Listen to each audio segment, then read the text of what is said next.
Every business is unique. But the ups and downs we experience as we launch and run our businesses are pretty similar. We're Harmon Brothers, the team behind Pooping Unicorns and other weird but successful video ads you've probably seen. We help businesses grow through unforgettable video marketing, and we're no stranger to tricky situations. In fact, we embrace them. The goal of this podcast is to show how your crappy circumstances could be the golden opportunity that leads to your next success. You're watching Poop to Gold. Welcome back to Poop to Gold. I'm Benton, your co-host and the CEO of Harmon Brothers. Today on the show, I have a very special guest with me. I have Michelle Hon on the line. Welcome to the show, Michelle. Hello, Benton. Thank you for having me. Now, Michelle is the founder and CEO of MomBoss Academy. She's an award-winning blogger known as Chill Mom. What is MomBoss Academy and what does Chill Mom mean? Oh, well, the Chill Mom is really the name of my blog and how I started my journey. It's when I found myself a stay-at-home mom after independent working woman with my own income. My first child came along, and prior to that, I've my own food and beverage business. But because we don't have any family support in Singapore, I had to give up my business to look after the baby. Otherwise, who else would, right? Mm-hmm. I really struggle with the lack of my own income. I mean, even though, yes, my husband is earning a decent income, but I didn't feel, it's just secure in myself that, I had to ask him for money to buy maybe perhaps personal things I could use my savings, but I also didn't like seeing it, keep going down and diminishing. So I decided that, okay, I'm going to start a blog. I'm going to turn this into a business somehow. I have no idea how. But yeah, it did. So the blog turned into a maternity concierge business where I help expecting parents plan the arrival of the baby. And then it turned into a book. My Instagram sort of grew from there. And then I worked with brands as an influencer. And then more of my followers, or rather moms who followed me since I was just a mom from home, asked me, so how did you start your business from home? How did it all go? And because as you know, as a CEO yourself, when we are building business ourselves, we love talking about business. So It's like, golden opportunity. Whatever I'm learning, I can now just teach these moms. So that's how MomBoss Academy came about. So now, what does your typical client look like? And what is the relationship between you and your clients like? This is for MomBoss Academy, at least. I have two groups of moms. Moms who have never started a business. They don't know where or how to start. So those are the first group. And then I also have a membership program where now my students, they have started a business. They don't know how to grow it, how to go from there. And of course, they just need a mentor to just tell them where to go from wherever they are when they're stuck. So those are the two groups. Let's dive in a little bit because, as you know, the theme of the podcast is you poop to gold, and every successful person has gone through their own poop to gold journey where they've overcome some really, really hard things in order to find success and in order to become who they are. Take us back in time to one of your poop moments, if you will, where things were really bleak and really terrible for a while. Wow. Every time you ask this question to your podcast guests, I'm always like, that's such a good question. There's so many poop to go moments it's just like, how poopy was it, right? And what is the immediate go moment? And I think there's many tiny ones, but I would say the hardest for me would have to be the mindset. Or the self-doubt that came to me when I first started, questioning myself, who am I to do this? At every stage of growth. When I started the blog, who am I to start a blog, right? And then there's also people around you who think that it's just something that it's a hobby. It's not for real. Why are you spending so much time on your blog? Like, what is it, right? Why are you pouring your heart out on the internet? Who is reading, by the way, right? I get comments like, oh, that's so cute that you're writing a blog. But I'm doing it seriously. It's not cute. And when I started the maternity concierge business as well, it's like, what is that? Because it's so new in Asia, at least, that, people are asking for help or advice that, I get a lot of pushback. And a lot of it is really, while we can blame that all people around us does not believe in us or they does not support us, a lot of it has to do with our internal self, that we took those comments on and start doubting ourselves. And so I'd like to think that because I've been through that, is now I can really empathize and understand the things that my students are going through.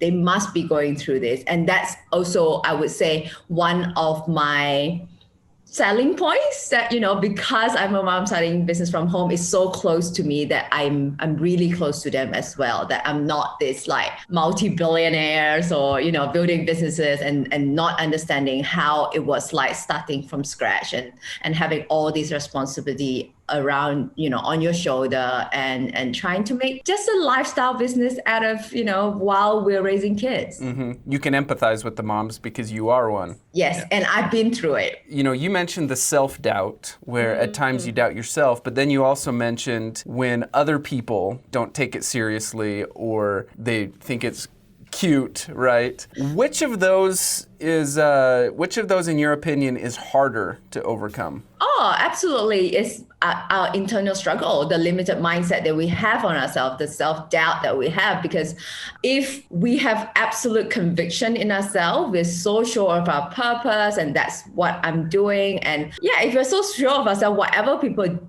say or does should not bother us. Mm-hmm. By theory, but we're human after all. It would still get to us, but probably not as much. Yeah, one thing I've observed in my own life is that I can tune out the vast majority of people, but there's a small handful of people in my life who I care so deeply about them, and apparently I care about what they think. I like to tell myself that I don't care what people think about me, but there is that small group of people that sometimes they say something and it cuts deep.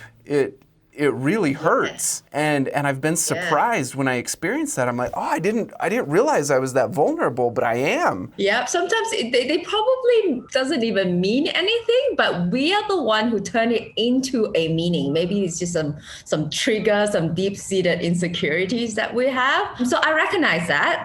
I've started to recognize that, yes, it still hurts, but then I try to make a different meaning out of it. Talk to me about that process. So somebody says something, it hurts, it stings, but you recognize that it's a trigger that's something else. How do you make a different meening out of that?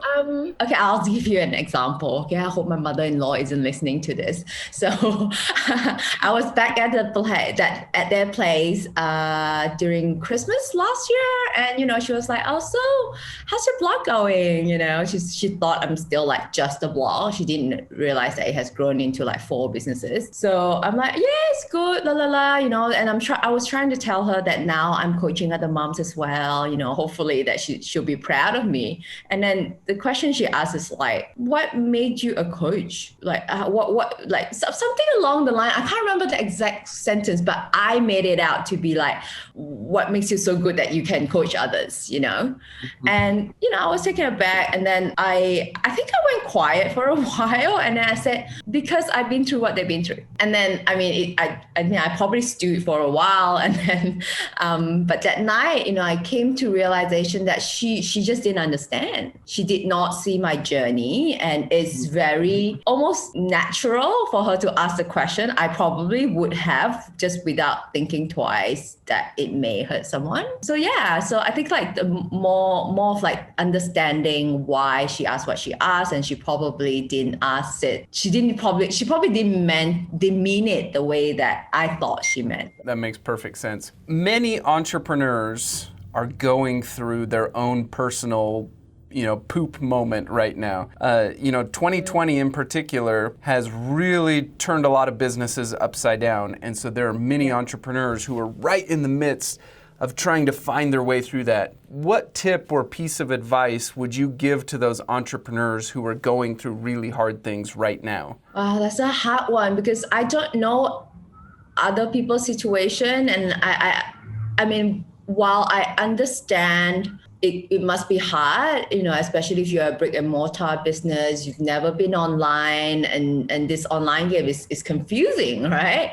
Yeah, I mean, I could understand, but I don't claim to know exactly what they're going through. Because for me, my business has always been online. All of a sudden people are worried about their jobs. I do have students where their husband has not been employed for months now, so they must get online. Whereas before they're like, okay, hunky-dory, I don't have to do this right away. So it has helped my business just because it has always been remote, it has always been online. More people are thinking of the possibility of earning their own income online. But yeah, that must be really hard for people who has not been online. And well, for me, at least when I'm going hard things is to really have a positive mind about it. Our reality is really shaped by our inner world, what we make the meaning of the world is. If we think that, oh, I'm going to wake up today's going to be everything around us that happened will be.